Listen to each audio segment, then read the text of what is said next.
we're going to talk about shoulder tendonitis, which is a very common injury that affects a wide variety of the population.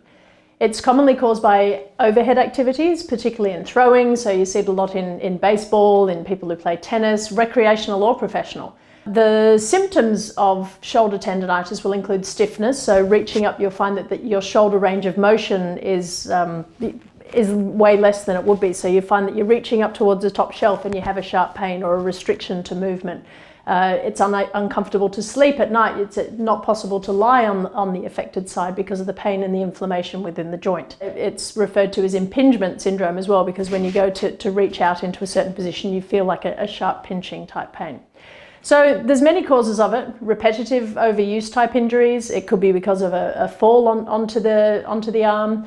And you don't have to be a professional sports player or a sports player at all to have problems with the shoulder. It can be simply being in a bad posture, being on a computer for a long time. The shoulders get into a hunched position. So the good thing about these shoulder exercises is you don't require a fully equipped gym in order to perform them. We simply can use a TheraBand elastic resistance and a weight.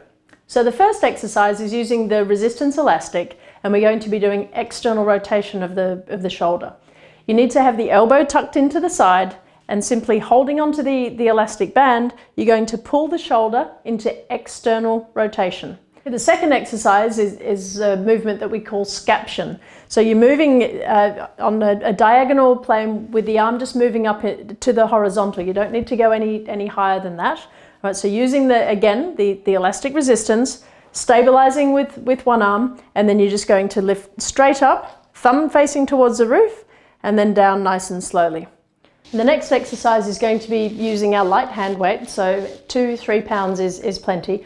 The first part of the movement is to pull the shoulder blade up and back, and then you're going to lift the arm straight out to the side, and then lowering nice and slowly. Okay, when you start for the second repetition, pull the shoulder blade back, arm out to the side, and lowering down nice and slowly. All right, then from there you can move straight into a row, which would be same thing, pulling the shoulder blade up and back, and then pulling up into a row. So if you can do this every other day, if you have an injury, it's going to help to reduce the pain, and if you don't have an injury, it's going to help to prevent against it.